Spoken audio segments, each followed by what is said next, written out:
All right, my beautiful friends. We just pressed the Let's Go Live button, which means we're waiting for the tubes to fire up all across the fruited plain of the interwebs.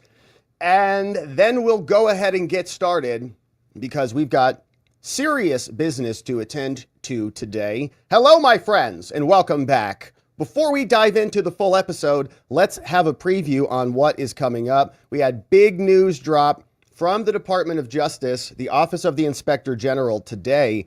We're going to go through this report. You can see this one is fresh out of the oven. The OIG, they released their little reports. The DOJ sets up this independent body and they investigate themselves. And they're going to come out today and they're going to do what we'll call here a limited hangout, because that's exactly what it is. They're going to explain to us that they've got 26 FBI CHSs that were in Washington, D.C. on January 6th. And they'll give us a breakdown of who these people were and whether or not they went into the building and whether or not they committed any crimes. Now, we've been covering January 6th since January 6th. We live streamed on that day. And we learned through the Proud Boys trial that they identified 50 government assets. And we'll go back down memory lane from our friend Amuse and yours truly when we were covering the Proud Boys trial all the way back in April 2023, because it's not just 26 different people. The defendants in the Proud Boys identified 50 plus informants or CHSs or agents or undercovers or however you want to label them. Pick any letter of the alphabet. I don't care, whatever. Create a whole acronym for all I care. We want to know, were there government aligned, government adjacent individuals there? And this report is just giving us the details on the FBI. So this is a limited hangout, in my opinion, and we'll explain what I mean by that. But we had other reports come out from the OIG, and these were from Homeland. And one big missing piece of this whole component of this whole story is Homeland Security. And so the FBI is going to say, oh, we had 26 people that we identified. I don't believe that in the beginning. But also, let's forget about all the Homeland Security agents, which very likely made up the bulk of the undercover informants who were there. We've also got the full report. We'll hit the highlights on this thing. It's an 88-pager, dropped fresh out of the oven, December 2024. So we'll go through that, and then we'll see what guys like Thompson are saying as all of this is now becoming known. We've seen Christopher Wray resign yesterday. Good riddance to him. And now people are saying, oh, maybe one thing has something to do with the other. Maybe Chris Wray is out of here because he knew this report was coming out.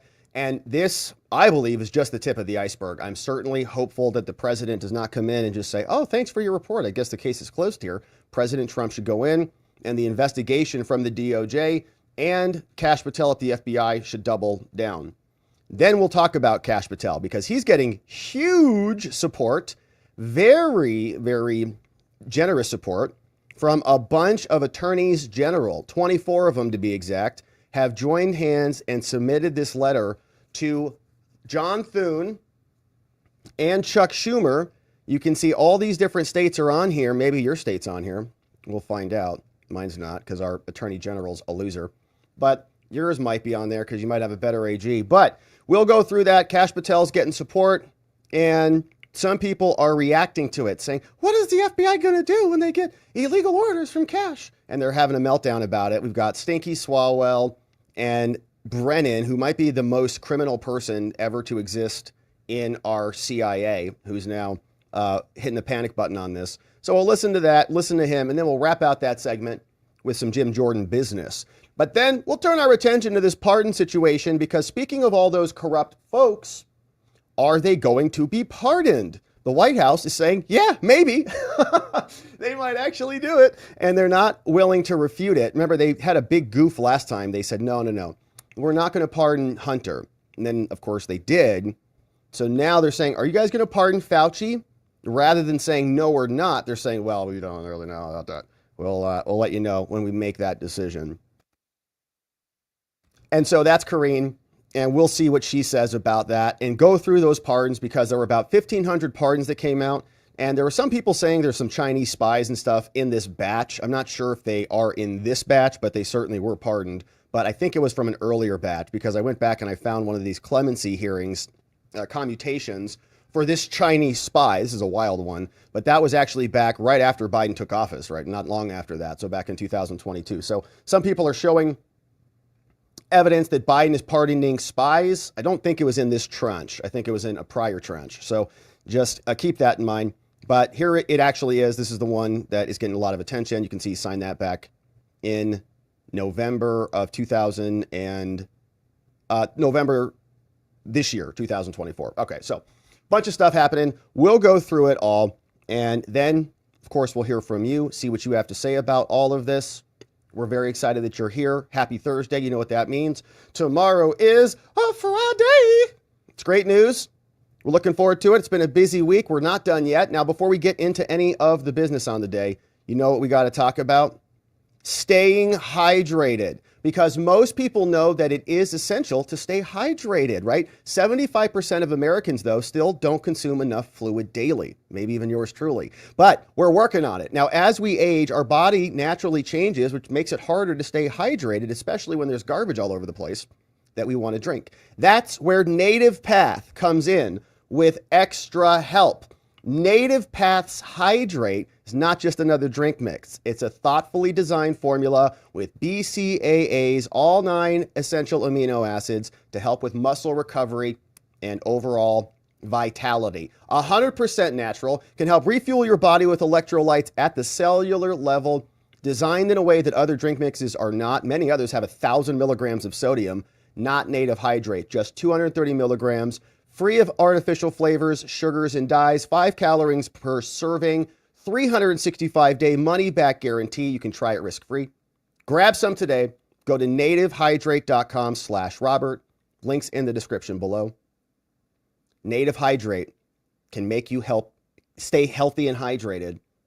And check them out in the link below. And we appreciate Native Path for sponsoring us today. All right, so, my friends, now that you have a nice electrolyte beverage, maybe in a sparkling water, we're ready for the show. So let's get into it. And now we're ready. Starting with the report from the Office of the Inspector General. Federal agents present there on January 6th. We've already known this for a long time. It's nice to see the FBI start to admit it, but this is just the tip of the iceberg. We know there's much more where this came from, and so we'll understand how this is a limited hangout, where they're just telling us a little bit of the story. They have Christopher Wray resign simultaneous with this drop, and they're going to pretend like there's nothing else that needs to be investigated. Figure this gets wrapped up nicely with the bow, with presidential pardons from Joe Biden, maybe for Liz Cheney and Benny Thompson and the rest of the January 6th committee folks like Shifty Schiff. And the whole thing can go bye-bye. Trump comes in day one, pardons a bunch of January 6ers. Maybe nobody ever knows how many federal agents were there. But we know it's a lot more than is in this report. So here is what the highlight tells us from the Office of the Inspector General. And recall that what happens here is the Department of Justice creates their own little separate bodies. The DOJ OIG. Do you work for the DOJ? No, I work for the DOJ OIG. No. What does that mean? I'm independent. All right. Well, did you used to work for the DOJ? Probably, in most cases, right? And they're all kind of in bed with each other, and they're just investigating themselves. So here's what we find. The highlights. The DOJ inspector, called Michael Horowitz, announced today that he's done a review on how the FBI handled its confidential human sources and their intelligence collection efforts in the events leading up to J6. Consistent with our practice, in spring of 2022, the OIG paused aspects of our review to ensure that our work did not conflict with any other prosecutions, and so we didn't actually do anything for a long time. Now, having been informed that our review would no longer potentially interfere with pending criminal prosecutions, we resumed our work.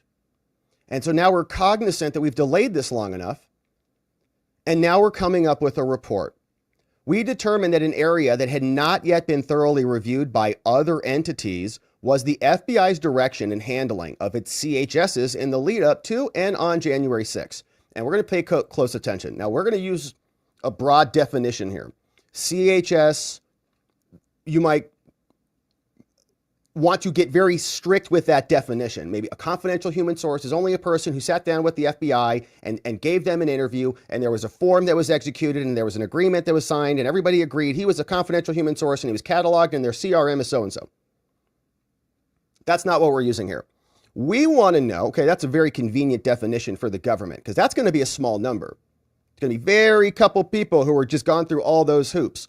Now, everybody else, they're going to have a strong interest to not call a CHS. They're going to call them someone else, an informant, a source, somebody who's in a pre-stage of becoming a CHS.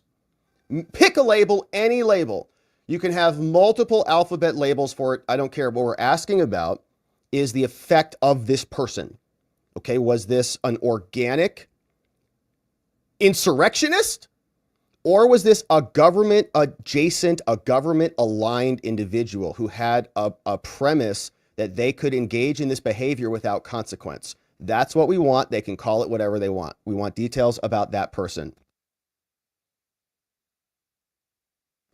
Now, we determined that they needed to investigate this. Now, I want to show you why, because other reports have not gotten into this. This was another report from another Office of Inspector General, okay? But this one came from Homeland, as you can see here. This report from Homeland is all about how they identified threats, but they didn't communicate with each other, just like 9/11, you know, can't talk to each other, can't figure it out.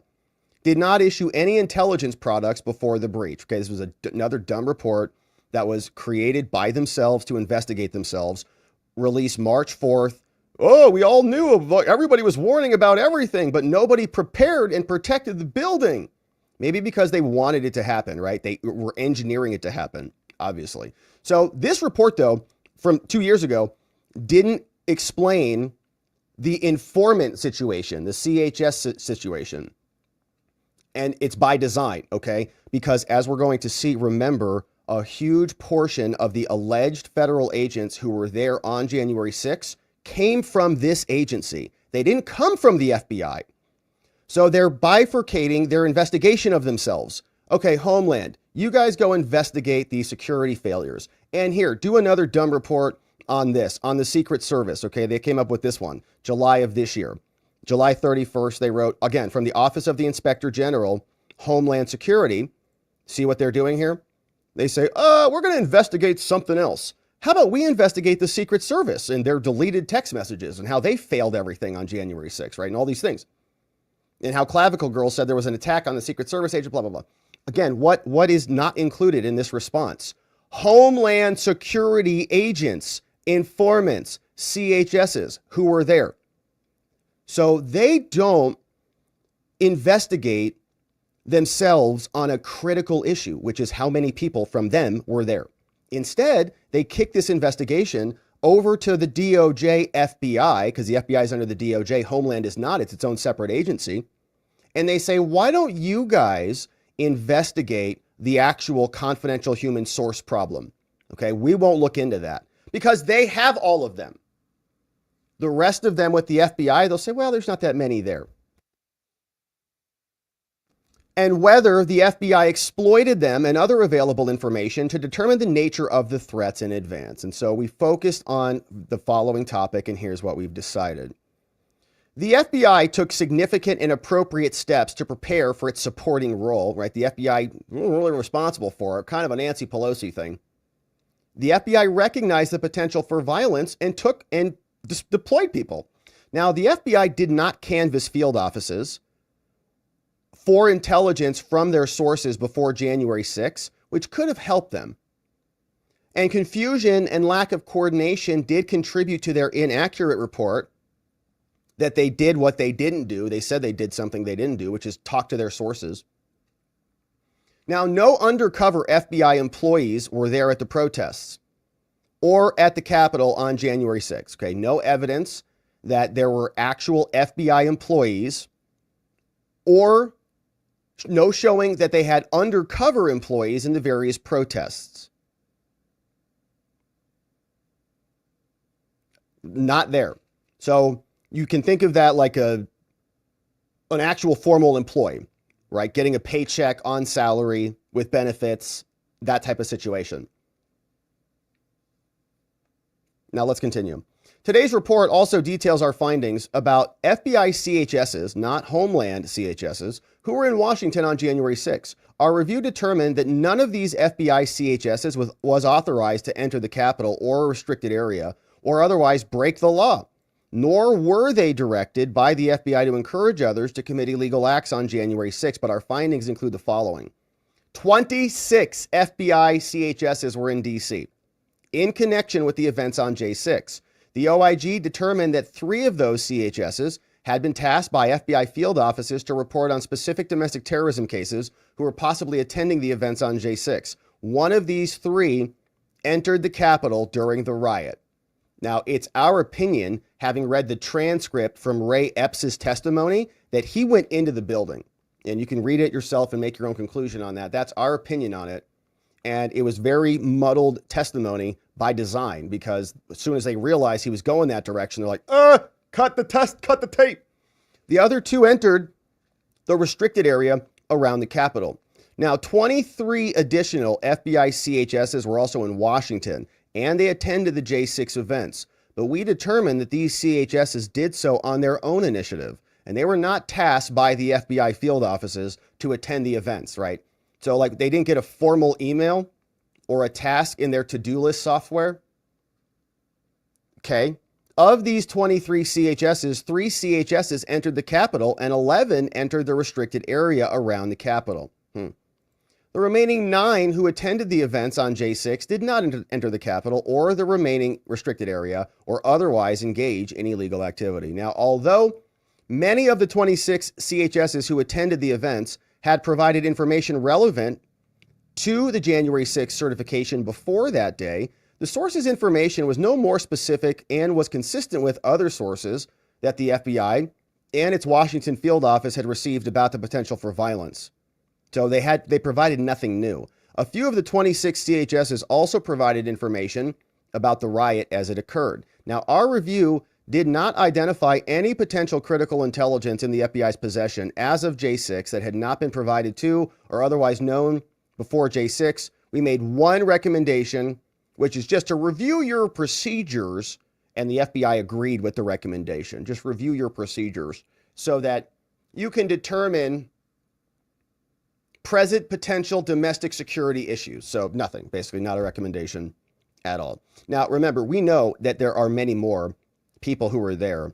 They're going to just button this up and try to narrow the definition so it's only the FBI, but it's much broader than this. Remember, our friend Amuse was hat-tipping Julie Kelly, who's been doing amazing work on this, as always, and was an excerpt from a legal filing where in the Proud Boys case, remember, there were 5 Proud Boys on trial. And the Proud Boys defense was arguing time and time again that they needed to be able to communicate about not FBI undercovers or sources or informants or whatever. They needed to talk about Homeland Security as well.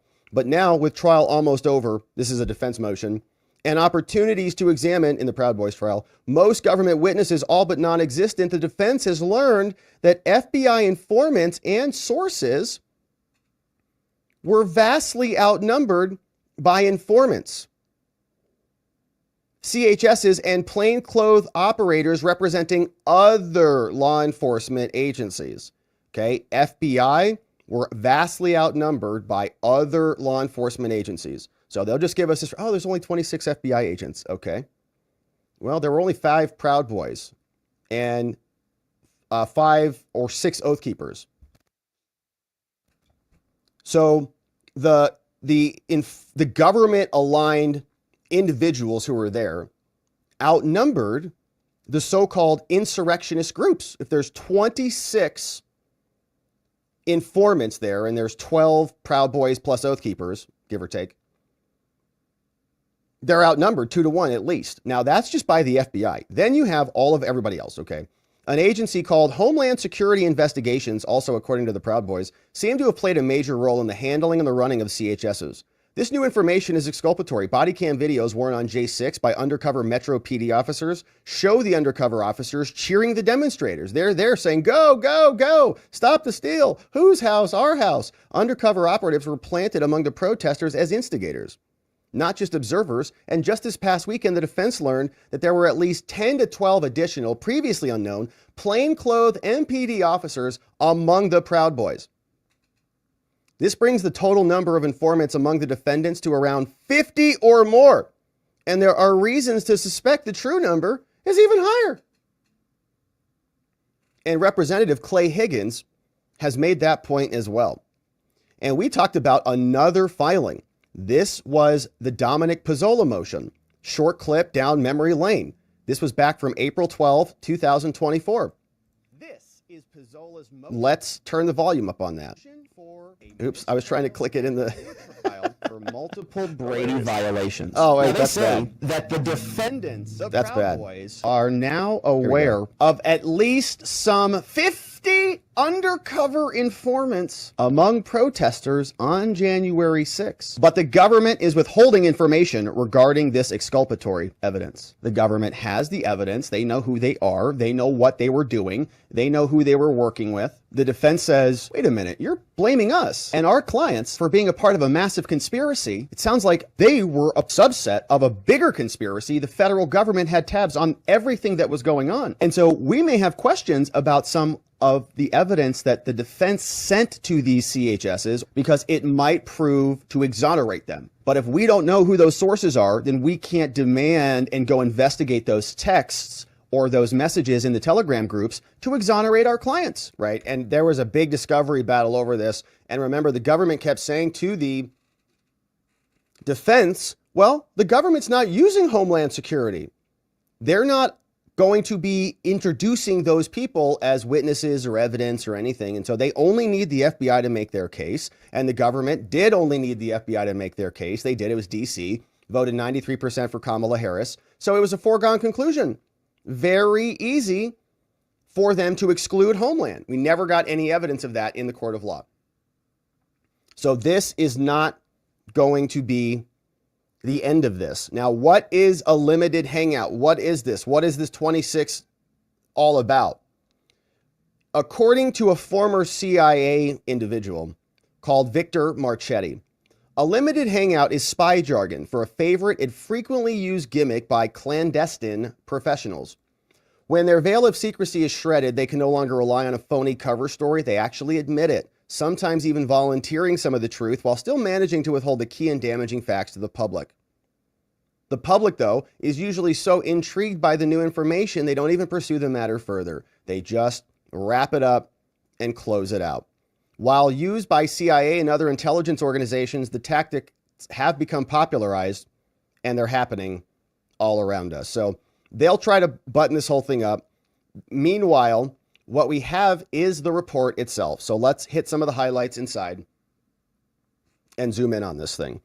A review of the FBI's handling of its CHSs, published December 12th, 2024. It is a big document with a lot of details, including CHS reporting on the Proud Boys on Stewart Roads. They did talk about all the various field offices, and there's some details here. But let's hit the highlights. They tell us. Now, in the aftermath of the riot and the breach on January 6th, one question that was raised was how the breach had occurred and what was known by federal law enforcement before J6. On January 15th, the DOJ announced its review to examine these items. Separately, the FBI also began investigating this, and the department, through the DC office, have now charged over 1,500 individuals and described the January 6 investigations and prosecutions as having moved forward at an unprecedented speed and scale. Now, I want to pause on this. I know for those of you who've been around, you've heard this before, but this is a joke, okay? 1,500 individuals. Let me just show you what I dug up on numbers out of New York. How many felony charges are brought in New York in one quarter? Okay, let's think about this. Let's just compare numbers. 1,500 people have been charged from January 6th. In all of these years, how much time, money, and resources have we invested in this? 1,500 people over coming up on 4 years. Unprecedented speed and scale. Scale meaning a lot, right? Like, oh my gosh, a lot. So how many felonies would you guess, play along at home, would you guess are charged in 1 quarter? In 1 quarter in New York City alone. How many felonies do you think? Well, I'm going to show you. And you can compare and contrast. Okay, on one hand, we have the Department of Justice that can prosecute 1,500 crimes across 50 different states over 4 years. And half these people have taken plea deals because they've been bullied into it by our crap DOJ.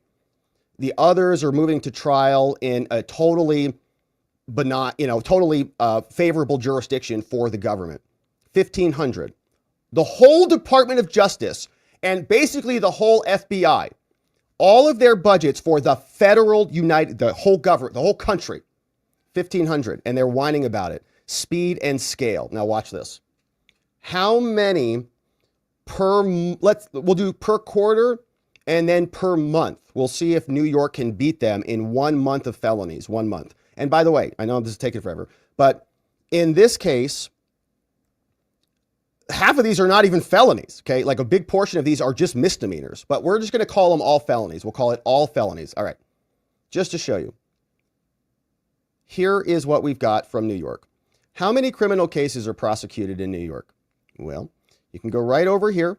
You can see 2022, quarter 4 numbers, violent felonies in just quarter 2, 5,774. That's 1 city in 1 quarter. So almost 6,000 people charged with violent felonies, about 2,000 a month, okay? 2,000 a month if you just want to make the numbers match. That's in 1 city. That's in 1 month, 2,000. Now, if you add in nonviolent felonies, that's 5,000 more. And if you want to add in the misdemeanors, that's a total of 44,000 criminal charges that are taking place every quarter, about 15,000 a month. Alvin Bragg's crap office can handle that. Every quarter. And the DOJ cannot do that. The DOJ is sitting here, and you know how much money and time they've gotten? This is criminal. This is theft, man. They've stolen time and money and resources to weaponize the whole DOJ. This component alone needs to be investigated. Where did the money go? What are these lawyers doing? All of these attorneys prosecuting in these wings. This is why I want Pam Bondi to just put me in charge of the J6 floor, just for 1 day, not even like an hour. Just put me in charge of it. I want to go. I want to look at all the files. What were you doing for these last 4 years? Where will those go? Tens of millions of dollars. Anyways. All right. Now, in the public announcement of our review of the events, we took note of these ongoing criminal process. It's criminal what that was. I mean, alone, right there. Stating that the OIG was mindful of the sensitive nature of the ongoing criminal investigations consistent with longstanding practice, we conducted our review and so and so. So we've come to our conclusions. And what we've done is, as I explained earlier, they're bifurcating their own investigation of themselves. So they've given the DOD, which didn't have all the federal agents embedded at the Capitol, they're giving the DOD what was up with the response and the National Guard. That's your job. You guys handle that. Homeland Security. You guys talk about intelligence and the Secret Service and special event ratings and so on. Meanwhile, the FBI, so you guys do whatever you can to not talk about your undercover informants or your sources. Don't talk about them. That's the FBI. And then the FBI will say, we only had 26 of them because they probably had a lot less than Homeland by design. The Department of Interior did a review of the National Park Service and the U.S. Park Police, which were also responsible for this. And we know the Senate's looked into this, and that all run by Democrats. The House of Representatives conducted oversight on it, not really. And that led us to here. They say, The FBI did not have primary responsibility for this, so it's not really our fault. Rather, the Metro PD had responsibility. The U.S. Capitol Police, Pelosi, and McConnell, and the U.S. Park Police were generally responsible for security operations at the time. Now, our review found that despite playing only a supporting role, the FBI recognized the potential for violence and took significant and appropriate steps to avoid it. Now, they didn't mention Homeland or other agencies. Okay, they took primary responsibility, but what about the other secondary responsibilities by what other entities? While the FBI took significant efforts to identify domestic terrorism subjects, they did not canvass its field offices in advance. Director Paul Abate, who was associate director at the time, who's going to be inheriting the FBI from Christopher Wray until Kash Patel comes through or somebody else at the FBI steps up for that. And he's terrible. He's just as bad as Wray, or worse. We found no evidence in the materials showing or suggesting that the FBI had undercover employees in the various protest crowds or at the Capitol. We reviewed the documented reporting that the FBI had prior to the riot and the breach. We determined that 3 sources had been tasked by FBI field offices, and they had, with the required approval of Washington, to travel to D.C. for the event to report on domestic terrorism suspects who were possibly attending the event. All right. So 3 people, FBI field offices say, yep, get on a plane and go take back America. Specifically, one FBI field office tasked a source to travel to D.C. to report on the activities of a predicated domestic terrorism subject who is separately planning to D.C. A second field office tasked another source to travel to D.C. to report on 2 domestic terrorism subjects. And a third source who had informed their handling agents that they intended to go there on their own initiative was also potentially reporting on 2 DT subjects, domestic terrorism subjects, from other field offices. Now, I'd like to know more about that. Like, who were those people? Were those like MAGA extremist terrorists or what? Our review concluded none of these people were authorized to enter the Capitol or to otherwise break the law, nor were they encouraged or directed by the FBI, nor were they directed to encourage others to commit illegal acts, right? Now, in addition to these 3, we also found there were 23 other sources who were in D.C. None of these were authorized to enter the Capitol or directed by the FBI. We determined that 26 who were there, of them, an additional 13 did enter the restricted area. There was a security perimeter established, and 9 neither entered a restricted area nor otherwise engaged in illegal activity. None of them who have entered, I was waiting for this, has been prosecuted to date. So some people are above the law, aren't they? Interesting. None of the CHSs who entered the Capitol have been prosecuted. FBI didn't tell them to enter, and they did. The Washington field office did not know that a total of 26 CHSs would be in D.C. because only 4 field offices had informed them of this. 5 CHSs in total would be traveling there, is what they thought. So the OIG determined that many of these 26 had provided information relevant to the J6 electoral certification before the event. In addition, the FBI field offices collected reporting relevant to the certification of other people who did not travel there. Among the information that the sources provided to their handling agents was the following. There it is. Oath Keepers. A confidential source was in contact with leadership of the Oath Keepers. Extremist members of the Oath Keepers or other groups may become involved in violent activity. The Oath Keepers contingent is headed to D.C., 200 plus strong. You know who's a former Oath Keeper? Ray Epps. Yeah. That's right. The travel plans being discussed by the Proud Boys, they had them, an individual purporting to be the leader of the group that had 500 people willing to storm the building. A CHS indicated that they had concerns for safety of members of Congress back on January 6. The information was no more specific than other things, though although the field office and domestic terror operations did not direct field offices to canvass their sources, says, our review did not identify any potentially critical information that they would have gotten anyways. And so how did they come to those conclusions? 200 witnesses. They had some of the worst people, Director Paul Abate, Stephen D'Antuono, and people who seem to be incompetent or partisan or incapable of even finding, the basic details like the pipe bomber and stuff like that. Can't even find those guys. Now, they also reviewed 500,000 documents. They also got reports from all of these other agencies who didn't look into this either.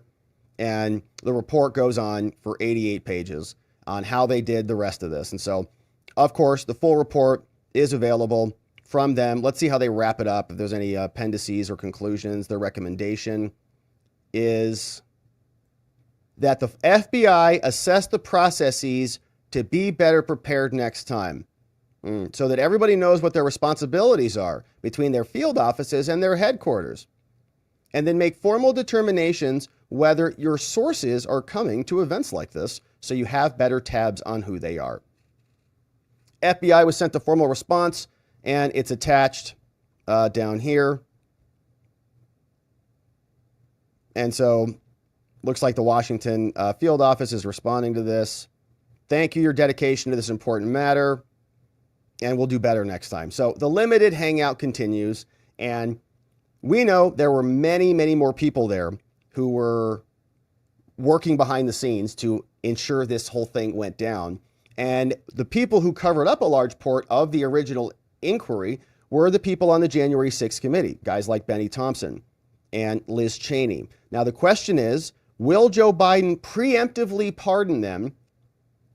Benny Thompson says, if he does, he's down for it. Congressman, apparently the White House is discussing preemptive pardons for people who may be targeted by Trump when he gets back in office. Do you want the president to offer some kind of pardon to you? As strange as it is to ask that question, I'm just wondering what you think. Well, the president, it's his prerogative. If he offers it to me or other members of the committee, I would accept it, but it's his choice. I think the staff of the committee, who did a wonderful job. I think the witnesses, who were primarily Republicans, did a great job. All of them. We were not found to have perjured themselves or anything like that. There's nothing in the record that's not already. Perjury? You were in Congress. They weren't even in court. Or did you investigate them for perjury? Did the Democratic committee investigate them for perjury at all? On point. We've had 2 years of review by Republican chairpersons. They found nothing wrong. You deleted evidence. Nothing that we kept out of the record. There's nothing that we took out of the record. So we stand by the work of the committee. Our committee did a wonderful job. We shared it with the public. And all the public has to do is to read the report that we filed based on our report. Yeah, and you deleted transcripts and video evidence from your interviews before the Republicans came in. That was in violation of House rules for archiving your records, and you did that because there was a cover-up underway. And if you didn't do anything wrong there, Benny, why, oh why, do you need a pardon? All right, so here's more from the Fox News folks and Kash Patel. Here's the story saying GOP attorneys. Oh, this is Kash Patel. Yeah, this is a good one because we've got 24, I think. 24 attorneys general now support Kash Patel. They fired off a letter sending this one to the leaders of the Senate, explaining that this is the man to fix the FBI. Dozens of Republican state attorneys general sending this letter. Your state may be on the list, including Iowa, Alabama, Indiana. We got Alaska, Kansas, Arkansas, Louisiana, Mississippi, Florida, Georgia, Missouri, Idaho, Montana, Nebraska, Tennessee, North Dakota, Texas is here, Utah, Ohio, Oklahoma, Virginia, South Carolina, West Virginia, and South Dakota. 24 of our great states sending this in to the leader, minority leader Thune in the Senate and leader Chuck Schumer, saying, listen up, senators. Kash Patel is the leader of the FBI that they need. The FBI has long been a beacon for hardworking and impressive investigators, but their leadership has failed. Both those brave men and women as well as the country. The FBI needs a smart, competent reformer as its leader, and Mr. Patel is the man for the job. As attorneys general for our respective states familiar with the past operations of justice departments, we have in the past weighed in on the past nominees for the DOJ positions or when our colleagues have been nominated, and we take the rule of law seriously. Many of us are also the chief law enforcement officers in our states, and we all partner with the federal government and the FBI when needed to ensure justice is done. That the FBI is run well is important to us, and who runs the FBI is important to us as well. That is why we, as the attorney generals of these 24 states, write to you today to strongly encourage you and your caucuses to support Mr. Patel's nomination for the director of the FBI. Americans have a crisis in confidence in FBI's leadership. Years of scandal, including baseless investigations into President Trump, have shaken the nation's trust in the agency. Rather than focusing on investigating crime and America's domestic threats, the FBI seems oddly focused on investigating President Trump. It is time for a leader to refocus the FBI on its core mission. Mr. Patel has served in roles that require high degrees of competence, determination, and trust. Former White House National Security Advisor Robert O'Brien wrote, saying Mr. Patel could be counted on to get any job done, no matter how complex or difficult. That type of experience is invaluable. O'Brien continued to explain Mr. Patel's key role in taking down the ISIS caliphate. We can hope that he can help us refocus the FBI on dismantling terrorist organizations like ISIS, which is seeking to infiltrate the United States, and away from wasting its time investigating Catholics who are seeking a Latin Mass. Hopefully, Mr. Patel can also stop the agency from labeling parents as extremists just for expressing their views to school officials on issues about their children's education and safety. Kash has also played key roles in increasing transparency and stands to further that goal if confirmed. In his role as National Security Advisor to the House Intelligence Committee, Mr. Patel helped Congress uncover FISA abuses and illegally politically motivated surveillance into Trump's campaign. And so, Mr. Patel's resume speaks to his impeccable qualifications for this job. He served as the Chief of Staff to the Department of Defense and as Deputy Director of National Intelligence. Before accepting those high-powered roles, Mr. Patel was a national security prosecutor at the DOJ and even a public defender earlier in his career, which we appreciate. His long-standing and diverse legal experiences will serve him well. The American people have spoken and given President Trump a historic victory and a mandate to be a change agent and to enact reform. And few institutions need reform more than the FBI. Mr. Patel's sterling character and qualifications strongly commend this august body to exercise its constitutional function and consent to his nominations. In these increasingly partisan times, uniters like President Trump need support from precisely the type of highly competent and qualified nominees like Mr. Patel. His willingness to stand up for what is right will be invaluable in reforming the FBI and restoring trust in the institution worthy of the brave men and women that serve in its ranks, except the people who raided President Trump. Sincerely, your friend. 24 different attorneys general from the great states, including Texas, right there. All right. So in addition to that, we've got now reaction because there is panic afoot out there on the tubes. MSNBC is saying, what happens if Kash gives illegal orders? Will there be people in the FBI who will carry out his orders? Will there be resignations, or will there be loyalists, people who will say, I will do that, even if it's morally or legally questionable? I don't think there are going to be very many people inside the FBI who are willing to carry out illegal orders, when you put it that starkly, Jonathan. And by the way, I should just say that taking Wray's place here as the acting director on January 20th will be Paul Abate, who is not a man that Trump world loves at all. In fact, Paul was key to the decision to search Mar-a-Lago. And so for them, it's not a win in terms of Paul Abate. And in order to replace him as an acting director before Kash Patel is confirmed, they would have to find another Senate-confirmed figure or someone within the FBI. So just putting that out there. But to get back to your question, look, David is absolutely right. Current and former FBI officials are very, very concerned about Kash Patel, in part because he lacks the qualifications. We just just read through his qualifications. That whole list of credentials are impressive. In the history of people who've ran the FBI to lead the nation's premier law enforcement agency. He doesn't even know how it works. He doesn't know how the place functions. But the FBI is a rule of law organization. After the abuses of Hoover, a lot of safeguards and guardrails were put in place around the awesome surveillance powers of the Why'd they spy on Trump's campaign and then admit they were wrong? FBI. And in order to get around them, you have to do a lot of suspect things that are flagged along the way. I mean, there's the reason an FBI lawyer went to jail for lying on a form in the Carter Page FISA situation is because there was a paper trail there. There are layers and layers of oversight and review of these surveillance applications. So, look, there are MAGA. Now they say there is, but there weren't before, and they did that intentionally. They were making up fake information from the Steele dossier in order to come up with a justification to spy on his campaign. That was volitional, okay? No procedures are going to prevent that from happening because those are corrupt people who are doing it. FBI agents, there are people inside the FBI, many people who support Donald Trump, but there aren't a lot of people, I would argue, willing to do things that are outside of their oath of office to fulfill some political agenda. And if Kash Patel tries to order people to do that, he's going to find that on the front page of the major newspapers very quickly. Does that mean he can't make mischief? Absolutely not. There's a lot that can happen behind the scenes, but I'm more optimistic than maybe some other people about that the guardrails can hold in an institution. All right, well, I think that the FBI has been filled with criminality, and they've never been held accountable for it.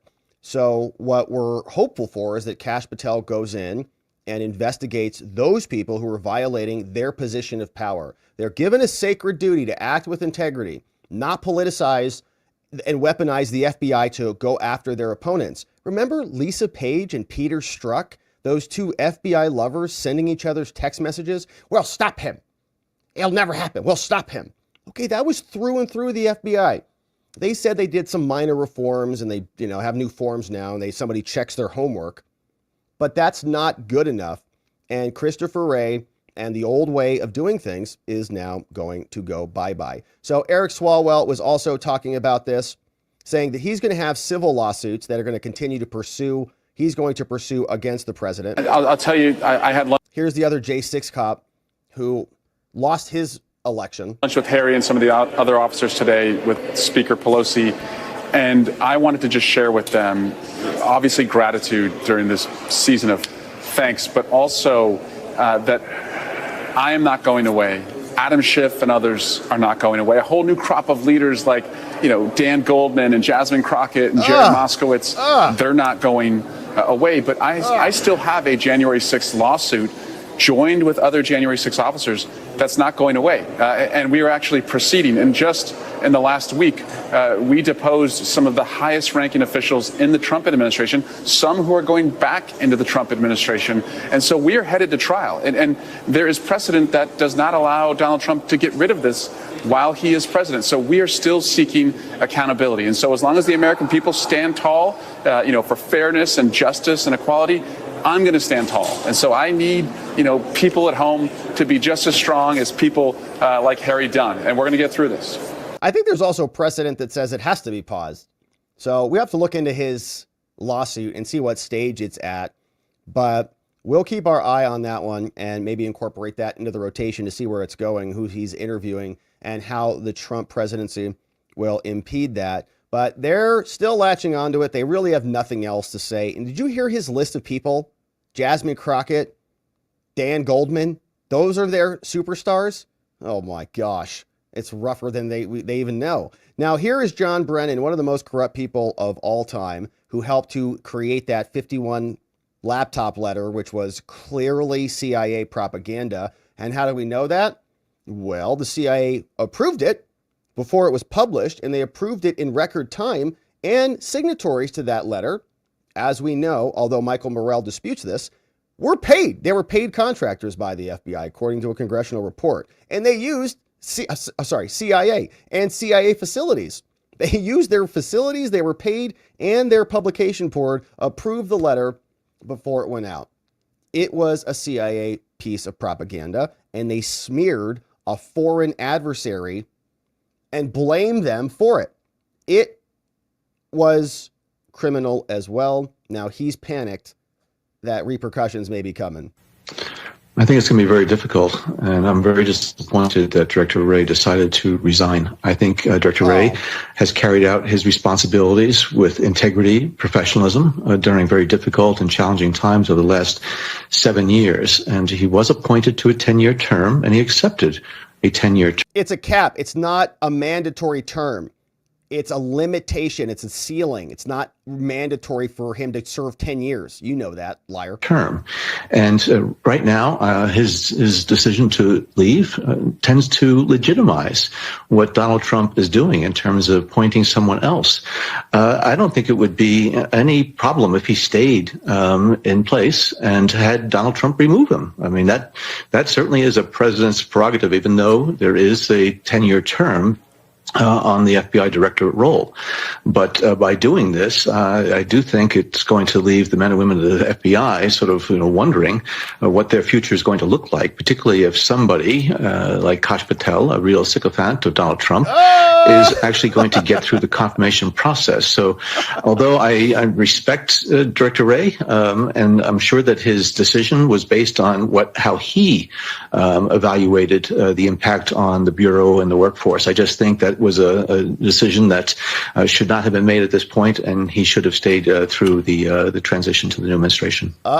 Someone sounds nervous over there. John Brennan doesn't like what's happening. Here's Jim Jordan, who's reacting to the resignation of Christopher Wray. Of course, he's on the Judiciary Committee. Here's Jim. Mr. Chairman, good to see you this morning. Thank you so much for being here. Good to be with you. Thank you. On such an important day, Christopher Wray resigns. Mom and dad going to a school board meeting, you need to be investigated. They're the ones who did the memorandum. If you remember the Richmond field office, the memo that said, pro-life Catholics are extremists. They raided President Trump's home. They retaliated against whistleblowers. And maybe here's the clincher when you think about it. Earlier this week, the Inspector General released a report that said Christopher Wray, when he first got the job, spied on congressional staffers. And guess who one of those staffers was that was being spied on by the Chris Wray FBI? Kash Patel, the guy who's going to take his place and clean up the place, as Kash was just explaining on your show from a few weeks ago. How did this happen, Congressman? I mean, I remember during 2016 and 2017, 2018, Kash Patel and Devin Nunes were coming on my show, this program, as well as Sunday Morning Futures on Fox News, and they told us, we've been spied on, and everybody mocked them. So what happened to the FBI that politicized it so much that they decided that they could just spy on anybody they wanted if they didn't agree with their politics? Trump. Jim Comey, Lisa Page, Peter Strzok, Andy McCabe were all the ones involved in that whole Russia collusion hoax, where they took the Clinton campaign, paid Perkins Coie, their law firm, who then hired Fusion GPS, who then hired a foreigner, Christopher Steele, who put together the fake document. The dossier took it to the court so they could spy on a presidential campaign, and they did all that. And it was Kash Patel and under Chairman Nunes who helped us understand what they were doing. But it started with Comey, and what happened is Chris Wray didn't change things.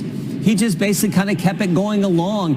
That's the problem, and it's why you need it. It's always about leadership. Always about leadership. The right kind of leaders change the attitude and the atmosphere. That's why we need to change there, and Kash is the guy to do it. All right, so Jim Jordan with a nice history lesson there and really delineating exactly what happened. Kash Patel, right? It's why there is so much enthusiasm for Kash, because he was on the receiving end of this. Same reason we're excited about Todd Blanche and Emil Bove, Trump's defense attorneys, going in as deputies to Pam Bondi, the new attorney general, because they were there on the front lines fighting this. Alina Abba's going in, right? All of it. It's just very exciting to see the people who have been the recipients of the strongest abuse now getting an opportunity to correct the record. And we're excited to be here covering it. Thanks for subscribing and joining as we do. Now, we're not done yet.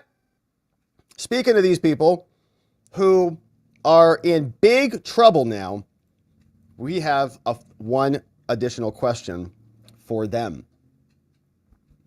Will the Biden administration criminals and colluders be held accountable, or will they get a preemptive pardon? Now that Joe has confirmed that some people are above the law, especially his son Hunty.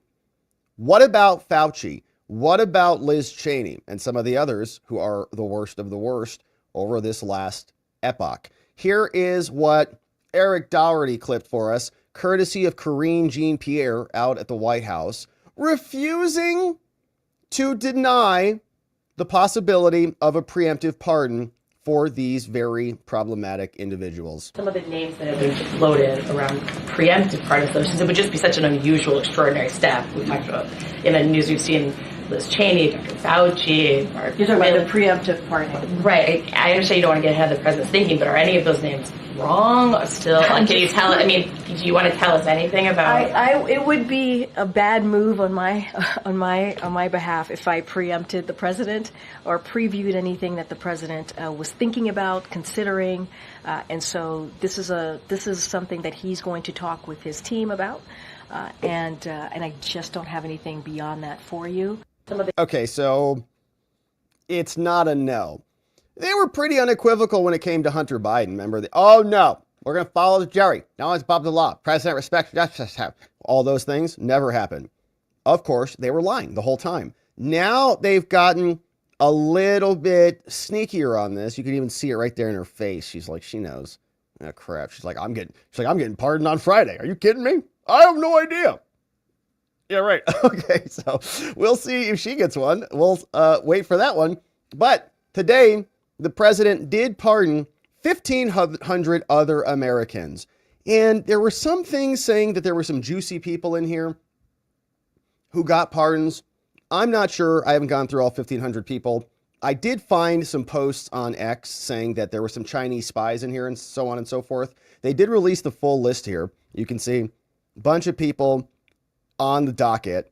And the New York Times gave us a summary of it. They say most of those being granted clemency had been in home confinement during the pandemic. Some Republicans tried to push legislation that would have forced those people to go back to prison.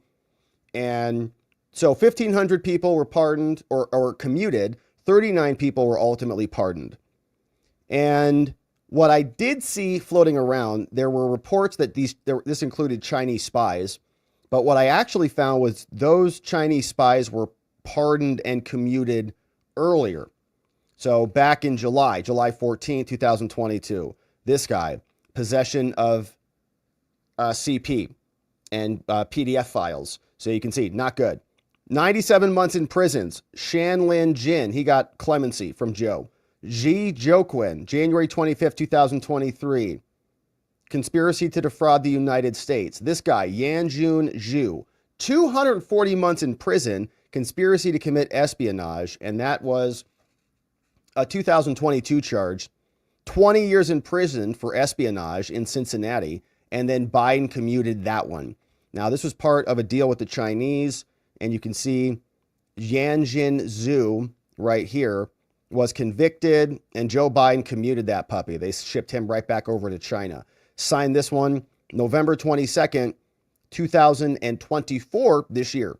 So they're coming in, and what we were contemplating was a pardon sandwich, right? Where you have a situation where you have a bad pardon, a set of good pardons, then a bunch of other bad pardons, then maybe a good pardon, so that people are kind of confused.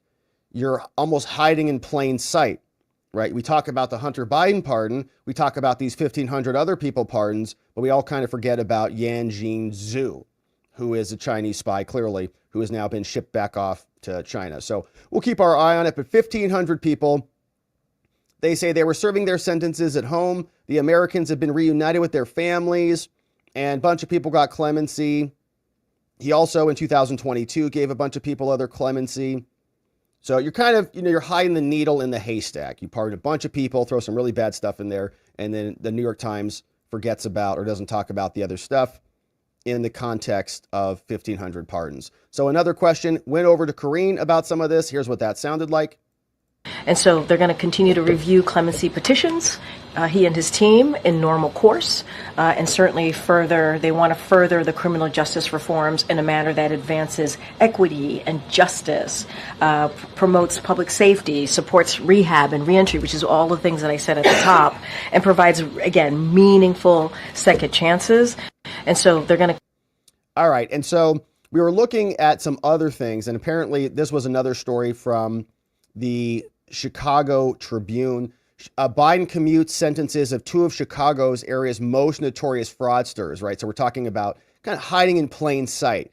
1,500 people? That's a lot of people. Who's all in there? Are there any bad hombres or what?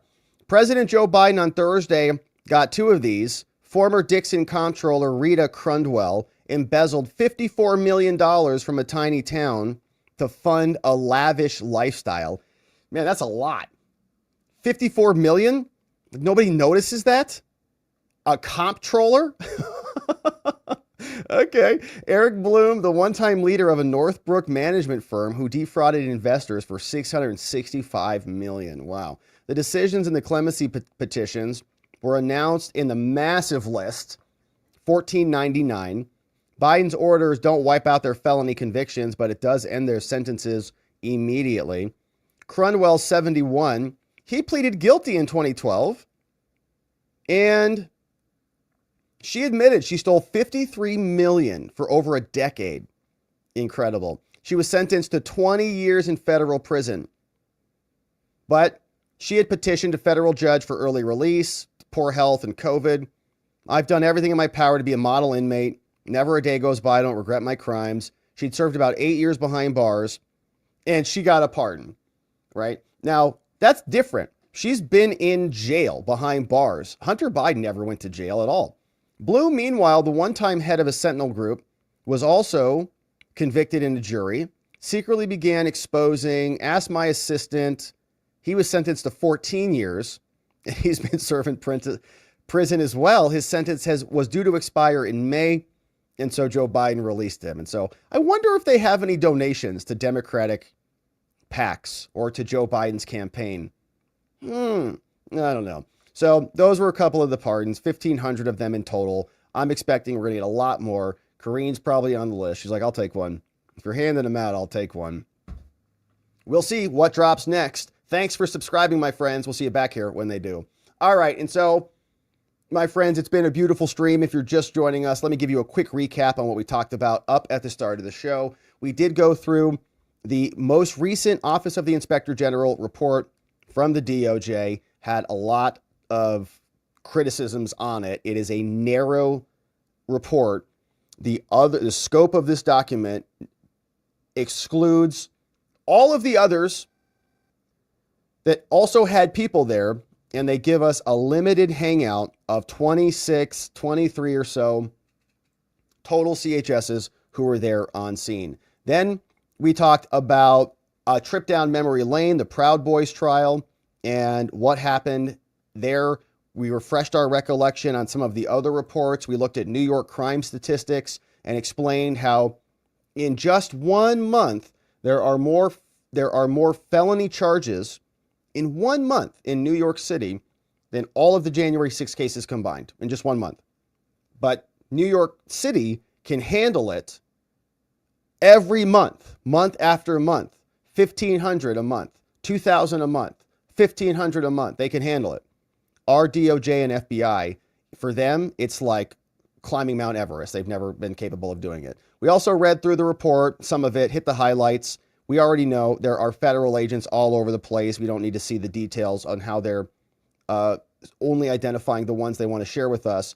And then we talked about Benny Thompson and how he is going to want a pardon if Joe Biden gives him one. We also had Kash Patel updates. 24 different state attorneys general are supporting him. We've got freakouts from MSNBC, Eric Swalwell, and John Brennan, the worst of the worst. But Jim Jordan is saying they're going to continue to look into this stuff. And then lastly, of course, we talked about the pardons from Joe Biden and who is going to get them. Fauci, Cheney, anyone else? The list might be long.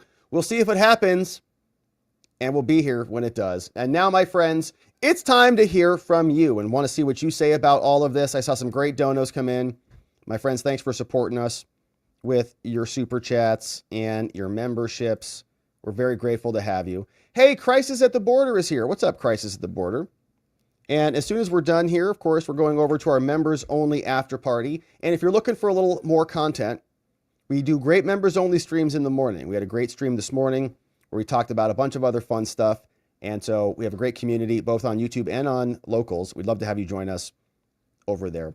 Now, Crisis at the Border says, I'm unable to tune in as much as I would like. So I don't know if it's being discussed. Pelosi's being investigated for insider trading, and the slain CEO was a key witness? What? I haven't heard about that, Crisis at the Border. I've seen some comments about it, but I haven't seen anything official. If anybody has any sources on that, I'd like to know more. But I haven't seen it.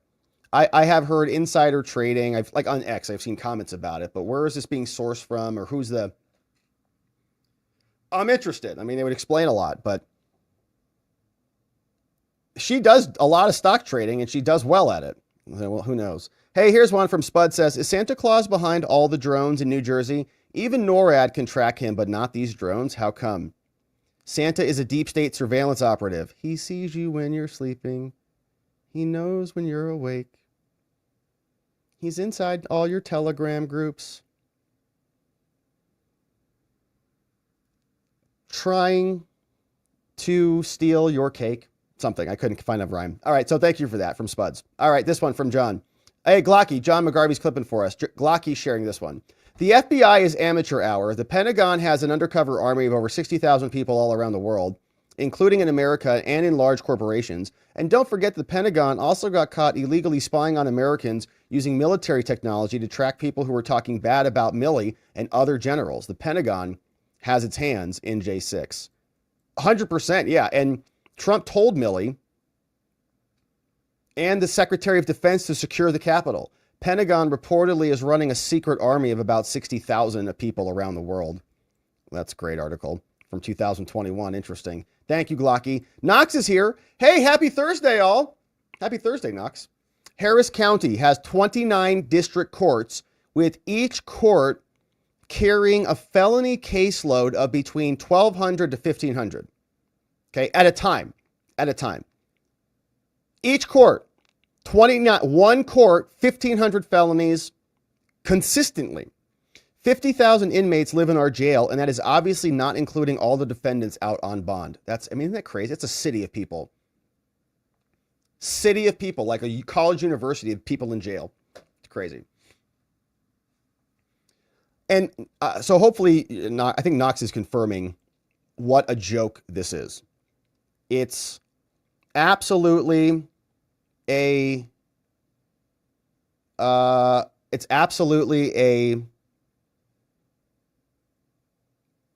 insane thing to say. It's unprecedented, and the scale is large. Sharpie guy says, not happy, Rob. Asked yesterday for a return explanation via email and nada. Today I have a surprise charge on my card. $16.07 for your help pay feels like something. Checking out, bud. Well, that's weird, Sharpie guy, because we sent you an email literally on stream. I was literally on the stream. I copy and pasted your email and sent you an email live on stream. So you might want to check your spam, but you can, or watch the live stream from yesterday when I literally sent you an email. So, and I don't know what happened. I appreciate you being here. And I think what you did is you sent the super chat in through YouTube. And if you want to gift somebody a membership on Locals, I also walked through it on the live stream yesterday. So Sharpie guy, if you want to check it out, we did answer your question, and I literally sent you an email live with everybody here. So anyways, but if we lose you, we lose you, and I wish you the best. Here's one from this old guy. Says, does that mean the average cost of the DOJ operations per felony is $44 million per felony? Sheesh. From this old guy. Does that mean the average? Probably something like that. I mean, it's a lot. It must be a lot, because 1,500 cases for all these FBI agents and all these Homeland Security stuff. I mean, that's a lot. It's a lot of money. This old guy, good to see you. We've got this one from Alexandra. Says, I lived in DC for a while during J6 2020 and beyond, and I had a few friends that were feds. One of them told me that they would go to a lot of rallies on both sides because as federal agents, they were allowed to carry in DC, which provided additional layers of security. Seemed weird to me. Thoughts on that? Also, being in DC right before J6, knowing there was a bunch of buzz about it, was very odd. Even weirder after it, though. That is interesting. I had a few friends that were feds. One of them told me that they would go to a lot of rallies. So they would go because they could have firearms? Yeah, that does seem weird. Like, it doesn't seem like they would, like, are they assigned to be there? Like, I think they should be assigned to be there. Are they just voluntarily going? Because they're just like, well, just go if you can.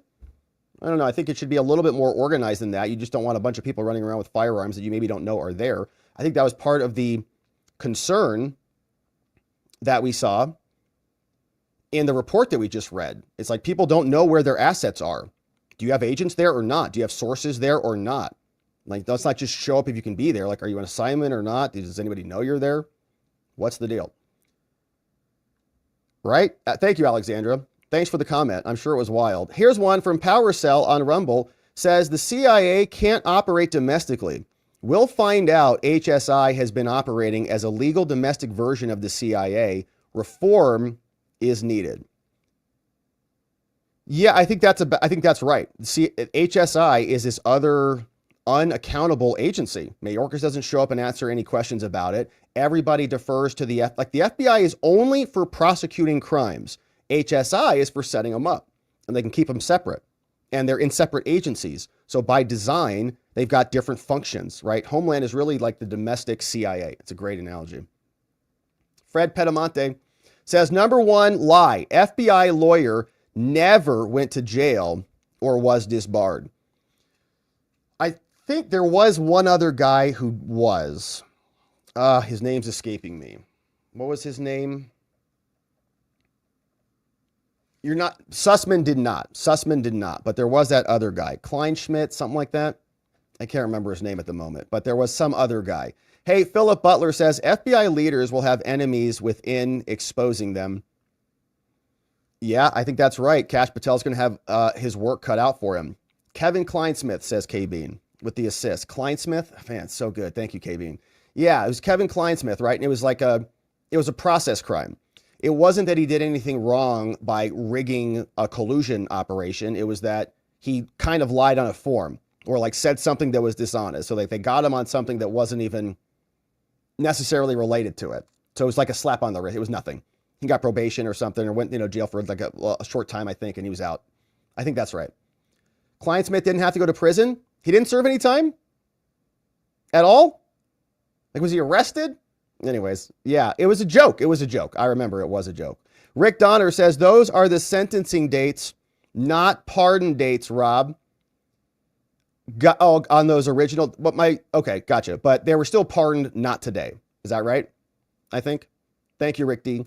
Steph D says, been missing the lives because of work. Boo! Hey, Rob. Hey, Steph D. 9 months as a member. It's a good time to return. Thank you for coming back and for having a new baby with us. I'm appreciative of it. Very nice. Very nice.